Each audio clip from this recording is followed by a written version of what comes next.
Esta es la revista de Opinión Democracia. Seriedad y credibilidad en todas partes.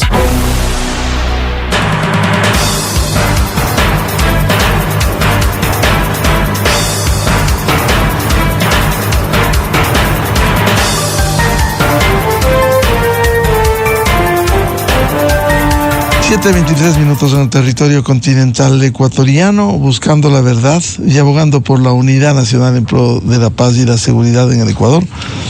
Queremos dar la bienvenida en la revista de Opinión Democracia al ingeniero Osvaldo Landazuri, analista económico y empresario, y la economista María Herrera, académica. Les invitamos para hacer una evaluación de lo que ha sido el 2025 desde el ámbito económico y cuáles son las proyecciones para el 2026. De acuerdo con los datos oficiales, el año 2025 trimestre por trimestre ha sido de crecimiento entre el 3.5 y el 4%, lo cual es un índice halagador. Sin embargo, no sabemos cómo va a cerrar finalmente este año con los últimos datos de este último trimestre y cuáles son las proyecciones al 2026. Ojalá se pudiera sostener e incluso mejorar ese crecimiento económico, que es fundamental, darle sostenibilidad. Con este entorno, quiero empezar con el ingeniero Osvaldo Landazuri. ¿Cómo evaluaría el 2025 en estas condiciones? Buen día. Buenos días, Miguel, gracias por la invitación. A ver, creo que son señales mixtas de la economía, ¿no? Primero, creo que el 2025 cierra claramente rebotando del 2024, en donde decreció menos 2,2%. Acordémonos que el año pasado fue un año electoral primero. Segundo, la inseguridad que todavía permanece en el tiempo. El año pasado se combinó con falta de electricidad. Entonces, lo que terminó sucediendo es que probablemente muchas personas pospusieron el consumo y lo mismo las inversiones y etcétera. Entonces, este año me parece que tiene un componente de rebote. Por otro lado, indudablemente hay un desempeño del sector externo que podría ser interesante, es decir, las exportaciones, las remesas, que a mí es un concepto que siempre me hace dudar respecto a qué tan bueno sea esto, pero han ayudado, es decir, las remesas han ido junto con el crecimiento del Producto Interno Bruto, y eso junto con los bonos que el gobierno entregó este año, pues revitalizaron el consumo, y entonces ahí se mira cómo la combinación del rebote con estas otras características hacen que el consumo mejore y eso hace que la economía crezca. Ahora, en términos generales, pues una estrategia de desarrollo se pone a prueba cuando esto es sostenible en el tiempo. El año siguiente, pues lo que sabemos es que las primeras perspectivas, tanto de agentes internacionales como el Banco Central, están preveyendo un 1,8, un 2%, lo cual reforzaría aquella visión que tengo yo respecto a que este año rebota, el siguiente ya no rebotaría y por lo tanto el crecimiento se desacelera. Y entonces, pues ahí creo que está la conclusión, es decir, el riesgo país le baja, las reservas internacionales han subido y eso no necesariamente, decía yo en otra entrevista, es resultado de un equilibrio fiscal o sostenibilidad fiscal, ni tampoco es que sea una mala noticia, es decir, es una buena noticia, pero que todavía tiene que conjugarse con una serie de decisiones estructurales pendientes para que el Ecuador pueda sostener este crecimiento y hacer que esos indicadores, como por ejemplo el riesgo país, se transformen en inversión. Por ahora lo que estamos viendo es que los mercados miran al Ecuador con una disposición a pagar que no está en duda, entonces por lo tanto el riesgo desciende, pero luego en términos macroeconómicos termina con un déficit de más de 5,000 millones de dólares y prevé algo parecido para el año que viene. Entonces yo creo que ahora sí no me queda duda que el sector público tiene que hacer un ajuste importante, significativo respecto a su eficiencia. No necesariamente eso será despedir gente, en muchos casos significará redirigir recursos, pero siempre y cuando los GATS, las empresas públicas y el gobierno central, Miguel, no estén alineados con el ajuste que ha hecho el sector privado. Acordémonos del aumento del IVA, del retirar subsidios, etcétera. Si es que el sector público no se junta a ese ajuste y se alinea, pues probablemente este círculo vicioso no va a terminar. Bienvenida al economista María Herrera, académica. ¿Cuál sería su primera evaluación de lo que ha significado este 2025 con estos indicadores económicos, como recogía el ingeniero Landázuri, positivos? Sin embargo, las proyecciones no serían por lo menos iguales para el 2026. ¿Cómo ve lo que ha sido económicamente el 2025? Buen día. Buenos días, Miguel. Buenos días, Osvaldo, y a la audiencia que nos escucha. Bueno, yo creo que en el 2025 se han avanzado en algunas cosas. También ya lo hemos mencionado, se ha trabajado básicamente por una imagen externa a nivel de gobierno, tratando de consolidar ciertos acuerdos comerciales internacionales. Se ha tratado también de fortalecer aquí los ingresos a nivel de país. Se han tomado algunas medidas importantes respecto a decisiones en el tema productivo, tratando de mejorar la inversión, de pagar la deuda. Sin embargo, yo creo que esa imagen que se ha logrado y que es importantísima para el Ecuador no es suficiente, porque se ha descuidado de alguna manera o no se ha tomado las decisiones correspondientes en el tema interno, porque en el tema interno nosotros vemos que no hay el ajuste fiscal, por ejemplo, que es el que desearíamos y que es el que se ha luchado tanto a raíz, por ejemplo, del incremento de los ingresos, cuando debió hacerse una reforma estructural en el presupuesto general del Estado. No se lo ha hecho. El presupuesto del 2026 ha vuelto a crecer significativamente, no se ha reducido el gasto, se habla de una reducción del 0.3%, o sea, absolutamente nada, Miguel. Entonces, no hay los efectos deseados. Por otra parte, si bien los recursos asignados en educación y salud, no solamente que no se han tocado, sino que se sigue respetando el mandato constitucional para que ese tipo de servicios siga avanzando. La ejecución presupuestaria que tenemos en esos servicios es escasa. La ejecución presupuestaria no llega ni siquiera al 60%.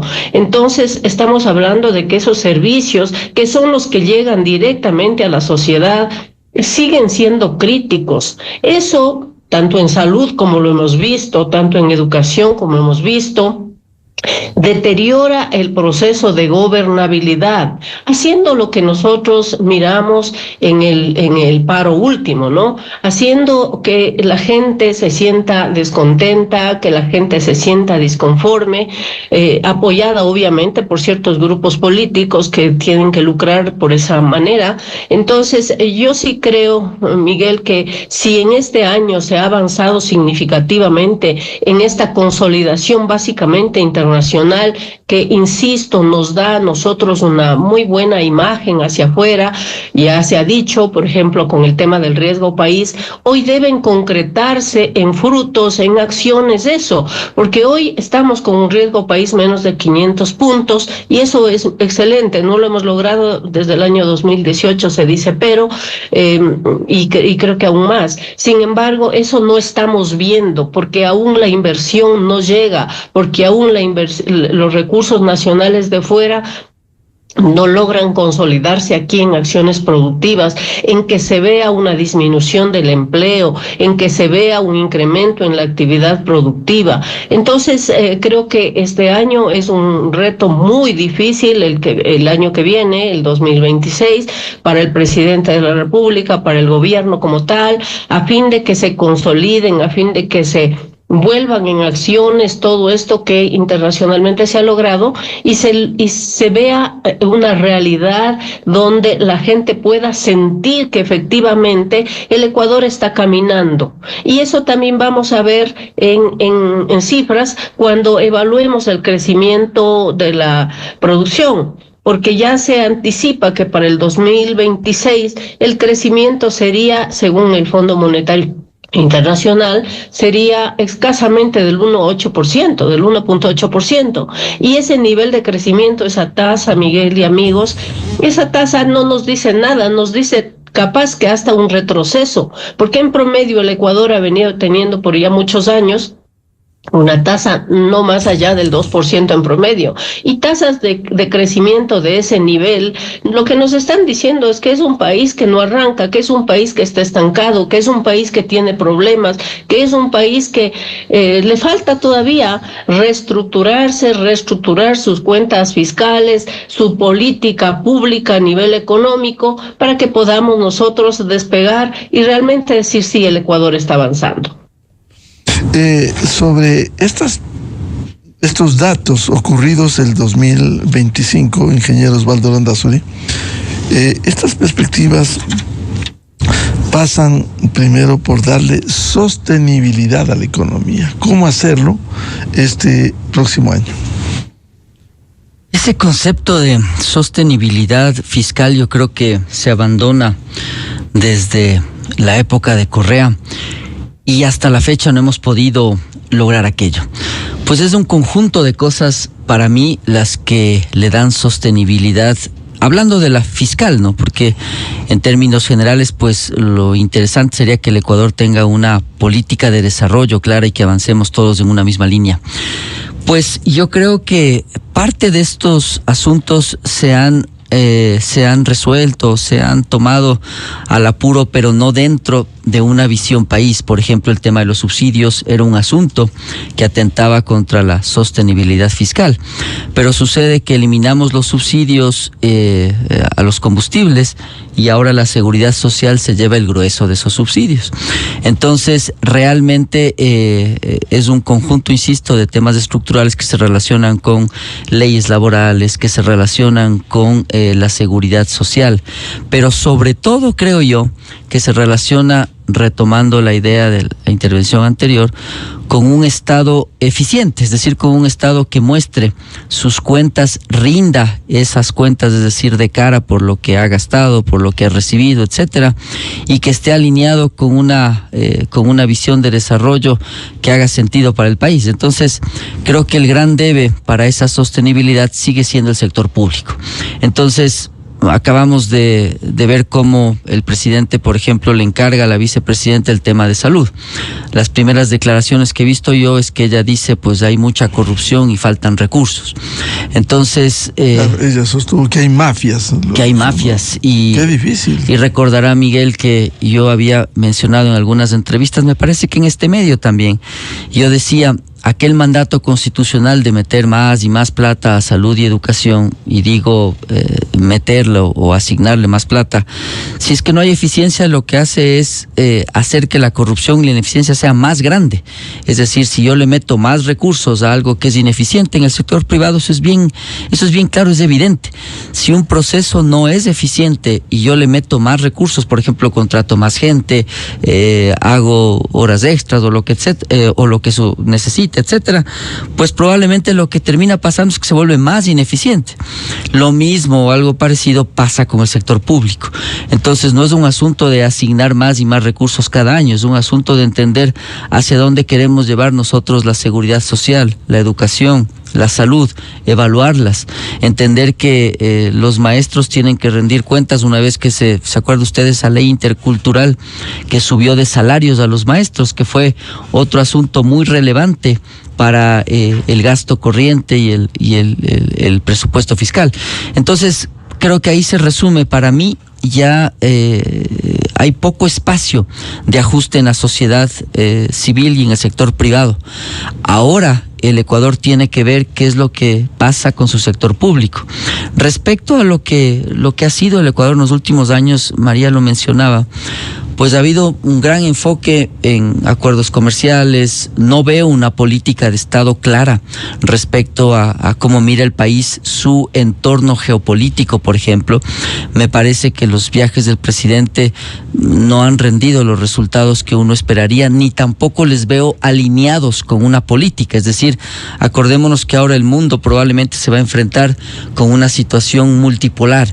Está China, está Rusia, está la India, que todavía no da vistas claras de a dónde se va a alinear. Pero y Estados Unidos. Lograr acuerdos económicos lo hizo con Emiratos Árabes Unidos, está en camino.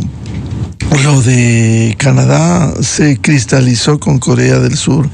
¿Eso no es aliciente para avanzar en el comercio exterior? Algunos sí, por ejemplo, lo de Canadá, yo no sé por qué está parado, me parece que Loma Larga habrá influido en aquello, para mí es una duda que está pendiente. Lo de Emiratos Árabes todavía no creo que se haya concretado nada específico, habrá que esperar. Pero en términos específicos, yo sigo sosteniendo que aquel acuerdo comercial con la China, por ejemplo, va a marcar unos desafíos enormes respecto a la inserción del país en otros mercados, porque está propiedad intelectual, están los subsidios, todos esos temas por fuera. Entonces, yo insisto que ahí no veo una política de Estado clara en qué es lo que hace Cancillería, con cómo está insertándole al país o qué es lo que quiere lograr. Pero el punto más importante de lo que quería mencionar es que hacia adentro, Miguel, no existe ninguna agenda de desarrollo. Lo mantengo, se lo dije aquí al ministro Julio José Prado, en un momento no hay ministerio de producción y eso se mantiene, para tener una idea. Entonces, en el sector productivo, usted se encuentra con que es un sin rumbo, es decir, no hay claridad respecto a dónde van las cosas. Le ponen más impuestos, tiene ISD, tiene un montón de cargas que le hacen poco competitivo. Entonces, con eso cierro la idea. Parte de la sostenibilidad, parte de insertar al país en una política de desarrollo que haga sentido y que sea sostenible, significa que usted lo prepara para esa agenda internacional. Si no le prepara para esa agenda internacional, entonces el ecosistema que se comienza a formar alrededor de los agroexportadores más bien es la cocaína, y no es la innovación, no es la tecnología, no es la academia detrás de aquellos procesos. Entonces, todo eso es lo que está pendiente, Miguel, para entender una política de Estado completa.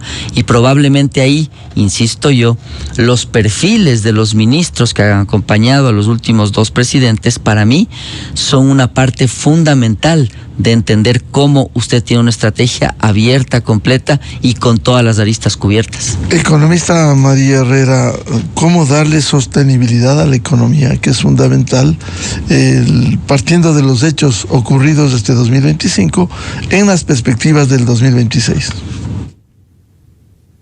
Bueno, yo insisto en el tema, ¿no? Hay que fomentar un poco la política pública, tomar al toro por los cuernos y hacer las reformas estructurales que se necesitan. Hacer una reforma fiscal donde baje ostensiblemente el gasto público. He dicho, el gasto público no se lo ha tocado. Se ha dicho repetida y reiteradamente que se iba a disminuir el gasto público, pero no hay tal, Miguel. El 0.3% en teoría, porque no sé si se cumple en la práctica, no significa nada de lo que requiere el Ecuador para caminar hacia ese desarrollo del que estamos hablando. Se habló de que el incremento del IVA iba a servir para luchar contra el narcotráfico y todas estas mafias que estamos hablando, que están enquistadas en los diferentes estamentos del sector público. Bueno, se dice que se hacen ciertas cosas, pero en la práctica, Miguel, no estamos viendo que eso sucede. Es más, hay escándalos de corrupción a cada momento y en los que también está salpicado el gobierno. El presupuesto que se haría para seguridad en el año 2026 se dice que va a tener una baja. Y entonces, ¿a dónde nos vamos? Y ahí surge un gran elemento que es clave para sentar las bases de un nuevo Ecuador, como se lo ha dicho, y es la seguridad física y la seguridad jurídica. En el tema de la seguridad física, estamos indicando que no solamente que no hay los resultados esperados, sé que es difícil, sé que no es fácil, pero el gobierno tiene una infraestructura física, humana, de todo tipo, incluso internacional ahora con el apoyo de los Estados Unidos. Entonces, si nosotros nos ponemos a luchar contra la inseguridad, obviamente vamos a luchar contra gigantes, pero el Estado sí tiene la posibilidad de hacer alianzas que se logre ver todavía eso. Sí que el resultado negativo de la consulta ha sido un elemento que perjudicó significativamente, pero hay otros esquemas y el mismo gobierno lo ha dicho, tratará de buscar otros caminos para que eso se haga.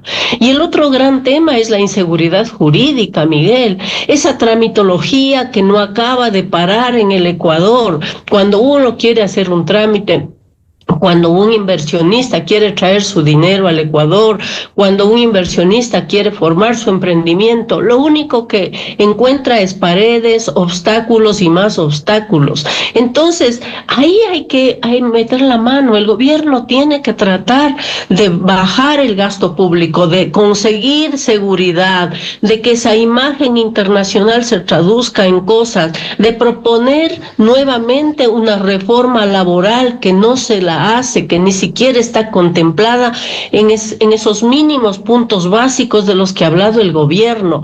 Y si no tenemos esa inversión, o sea, si no se concreta esa inversión, qué bien que se haya hecho ese tratado con Emiratos Árabes Unidos, pero si eso es un motivo de noticia y no de ver la plata aquí en el Ecuador, si no se concreta en empresas, si no se concreta en producción, no hemos logrado prácticamente nada. Entonces, es lo que yo ya decía.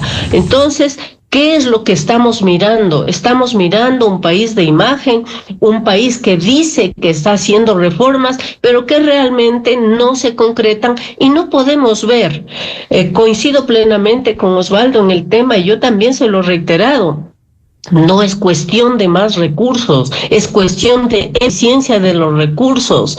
Y ahí está, vuelvo a mencionar, la ejecución presupuestaria, tanto en salud como en educación. Eso es calidad del gasto, economista María, calidad del gasto, ¿no? No, la ejecución presupuestaria es que de la cantidad asignada no se gasta todo, no se gasta el total. Igual pasa en los gobiernos autónomos descentralizados. Ellos están pidiendo y tienen por ley una asignación presupuestaria y al final del año ahí están los recursos, los tienen que devolver porque no han logrado gastar. Es decir, no hay la capacidad de gestión para poder plasmar ese dinero en los servicios que la sociedad civil, que el sector o los ecuatorianos necesitamos, y nos encontramos con que la educación tiene fallas, con que la salud tiene fallas, con que la institucionalidad no funciona, Miguel. La institucionalidad es un tema fundamental.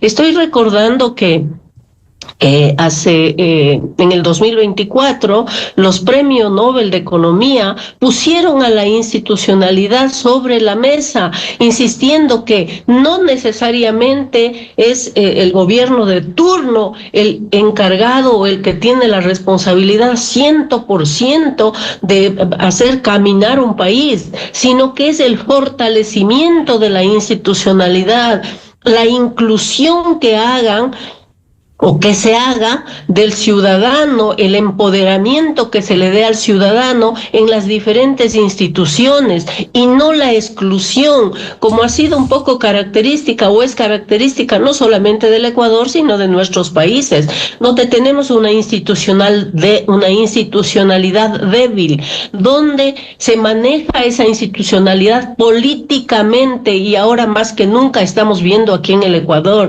donde se maneja por componentes y por intereses políticos o por intereses de gobierno, donde no existe realmente una función técnica que conduzca el Ministerio de Economía, el Ministerio de la Producción, el Ministerio de Agricultura, etcétera, etcétera, donde ese Ban Ecuador no funciona como debería funcionar y más bien se vuelvan a estos programas asistencialistas.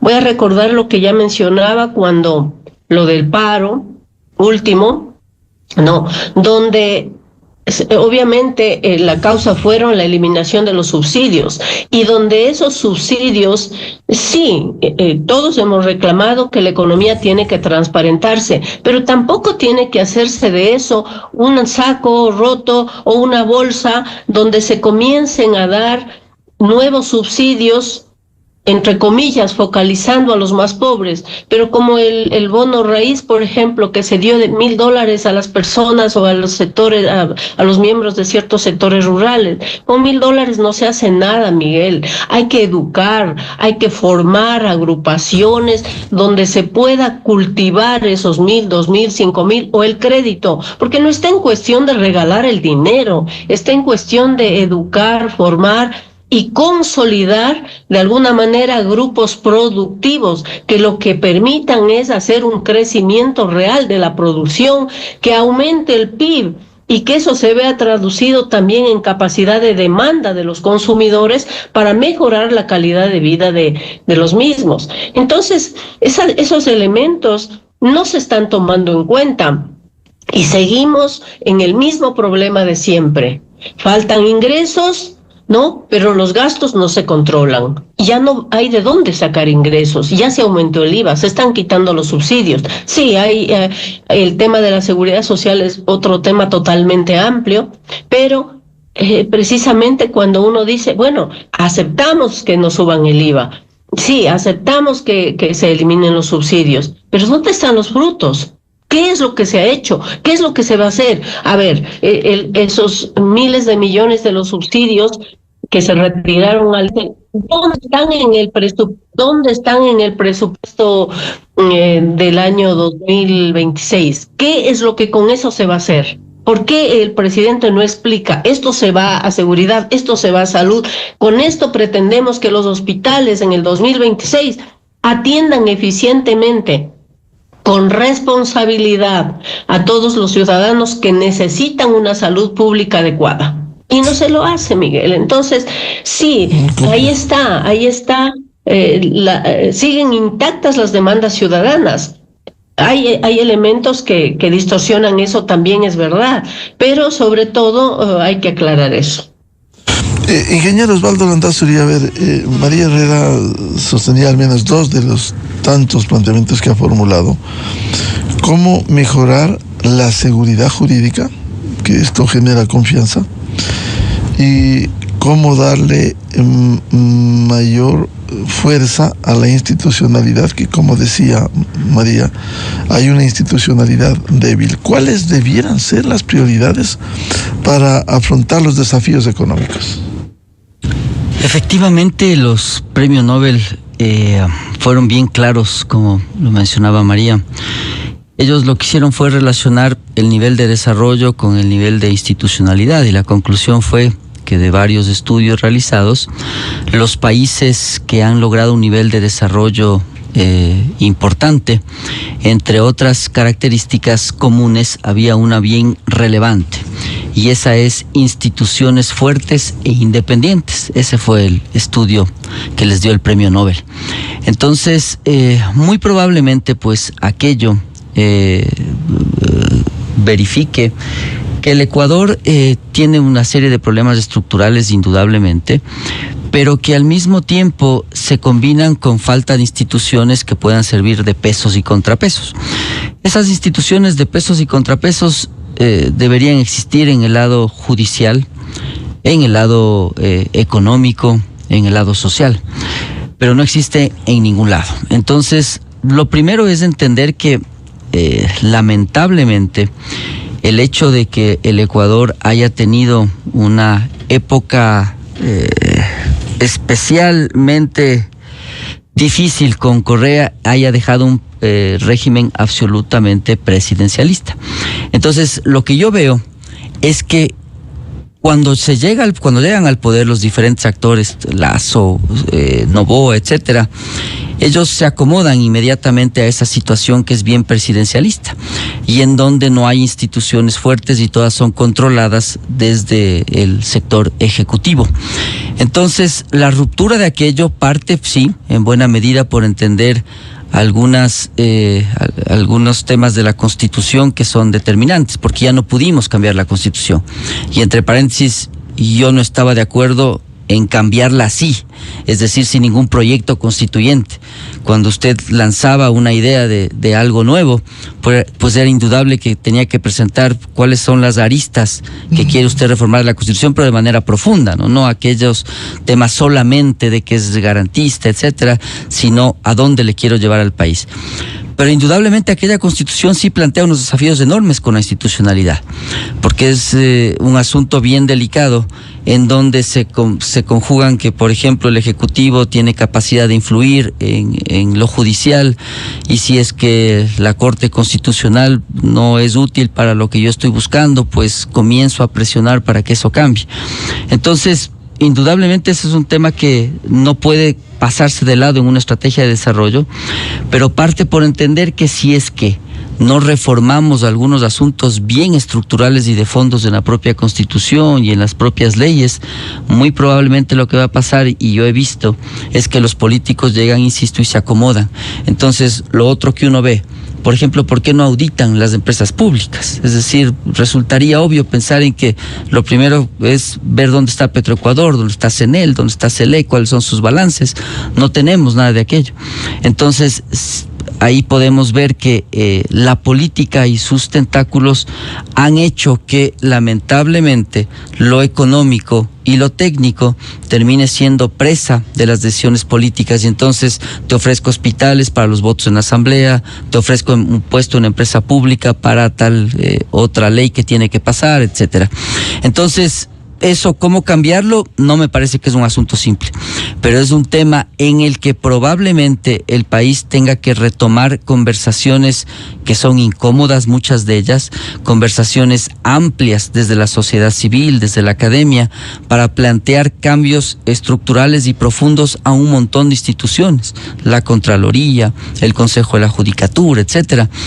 Y ese es un asunto que probablemente pase por entender que si es que no tiene los interlocutores correctos, va a ser muy complejo lograr esos cambios. Pero sí es cierto que sin esos cambios también va a estar empantanado en esta misma trampa de desarrollo que yo la he caracterizado en el país, de la cual no se sale sin que el Estado rinda cuentas y sin que las instituciones sean independientes y también rindan cuentas. ¿Y cuáles cree usted que deben ser las prioridades con este entorno que usted nos ha descrito? Prioridades del próximo año.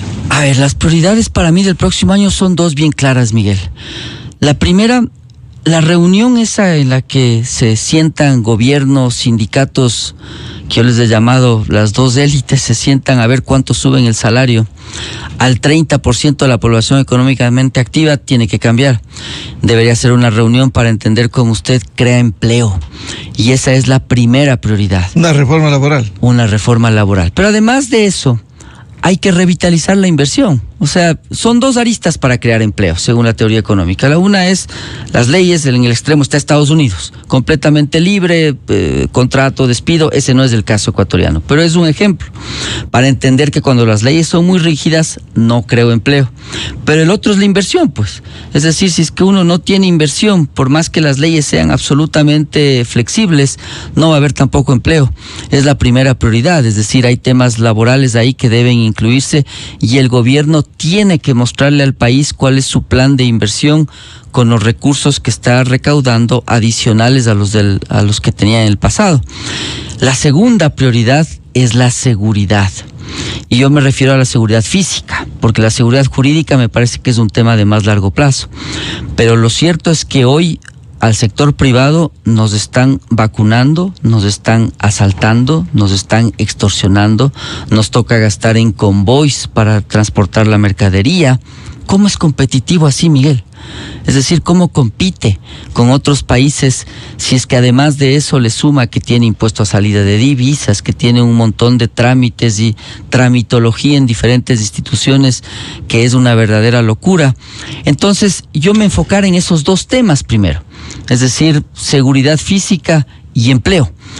Pero indudablemente, si se fijan en los dos grandes asuntos, atrás hay varios, es decir, la inversión detrás del empleo, las leyes laborales, acuerdos mínimos al menos con ciertos sectores, yo declarar en emergencia ciertos sectores. Por ejemplo, el turismo, declarar en emergencia el empleo en otras actividades, sobre todo en la Sierra Central, en las secciones fronterizas, para generar acuerdos, es decir, para salirse de la norma, yo les declararé en emergencia. Y lo segundo que haría en el tema de seguridad es presentarle un verdadero plan, es decir, ¿cuál es el famoso plan Fénix que nosotros se suponía que íbamos a implementarlo con el IVA? Pues efectivamente todavía estamos a tiempo, deberíamos ver qué es lo que pasa, pero si usted le ve a un ministro del Interior que está retirando seguridades a un juez por A, circunstancias, luego se contradice, probablemente se da cuenta, Miguel, que lo uno está topando a lo otro y ahí es donde hay un gran problema. Pero para mí esas dos son las prioridades, empleo y seguridad. Va a ver que si usted trabaja en eso, al menos podría tener un 2026 bastante más tranquilo que el 2025 y podamos entonces hablar de temas estructurales más tranquilos, pensando en que al menos lo básico en cierta parte se ha resuelto. Economista María Herrera, a ver, ¿cuáles serían las prioridades basado en los hechos ocurridos este 2025 y los desafíos para el 2026? Decía el ingeniero Osvaldo Landazuri, al menos entre las prioridades, dos fundamentales: la generación de fuentes de empleo y la seguridad, que evidentemente preocupa a todos los ecuatorianos. ¿Cómo ve ustedes? A ver, yo tengo dos prioridades, aparte de todo lo que ya hemos dicho. La una prioridad es la parte fiscal, es el ajuste fiscal, Miguel, porque si es que nosotros no tenemos las cuentas claras y no tenemos los recursos para poder hacer lo que está contemplado, al menos en el presupuesto general del Estado, entonces estamos hablando de nada. Y entonces lo que ahí tenemos que hacer, o tiene que hacer el gobierno, es de una vez por todas disminuir el gasto ineficiente, que creo que sí es posible. Y eso no se lo ha hecho. Cuando disminuyamos el gasto innecesario, vamos a disminuir también el tema de la deuda, Miguel, porque nosotros hoy, el Ecuador, se está endeudando tal vez más que antes y recurrimos a los préstamos SAB, a los desembolsos del Fondo Monetario, estamos hablando de emisión de bonos. Yo no entiendo hasta dónde nos vamos a endeudar. Somos un país ya prácticamente vendido. Entonces, si nosotros queremos realmente recomponer el Ecuador en el 2026, hablar del inicio al menos de un proceso de cambio, de desarrollo, lo que tenemos que hacer es esa reforma fiscal, que en teoría es fácil, disminuir el gasto innecesario. Eso nos va a llevar, obviamente, a disminuir el endeudamiento que por hoy nos está matando, Miguel, porque simplemente en el año 2026 deberemos pagar entre capital, de amortizaciones, de intereses, como 8,000 millones de dólares, si no es más, de las últimas cifras que tengo. Y eso es una locura. El segundo tema es el nivel de confianza. El presidente Noboa llega a Carondelet con un alto nivel de confianza, porque él ha expresado el deseo de él de cambiar este Ecuador, lo ha puesto un eslogan de un nuevo Ecuador, generando confianza, de no estar inmiscuido en el tema político, de ser un personaje que va a conducir al Ecuador de una manera técnica. Pero las cosas que estamos viendo ahora y que ya Osvaldo lo ha referido, como por ejemplo el tema de intromisión en la justicia, lo que hace es desgastar esa promesa, esa imagen, y deteriorar el nivel de confianza del gobierno. Entonces los sectores cercanos, los sectores que creían en esa política nueva, en esa política de gobierno, lo que están es viendo que no se puede confiar nuevamente, porque estaríamos en el mismo modus operandi en el que se han desenvuelto los últimos gobiernos del Ecuador. Es decir, en esa ambivalencia entre los pactos, las componendas, yo quiero esto, yo quiero el otro, tú me das, yo te pongo, donde no hay realmente una confrontación a los problemas graves que tiene el país, donde el narcotráfico sigue campante, donde hay chivos expiatorios que se toman a cada momento, donde hay temas que se ponen para distraer un poco la atención y no tocar estos temas. Entonces, una reforma fiscal, una disminución del gasto que nos lleve a disminuir el endeudamiento, que de una vez por todas el Ecuador sepa que tiene que gastar lo que tiene y que no debemos gastar lo que no tenemos, es lo primero. Y lo segundo, que esa confianza que no es fácil de recuperar y que ya está perdiéndose, se vuelva de alguna manera a restaurar para que podamos confiar en que la conducción del país se va a hacer de una manera ordenada, sistemática, técnica, tomando en cuenta los objetivos nacionales y no los intereses políticos de quienes están ahora en los diferentes estamentos de poder.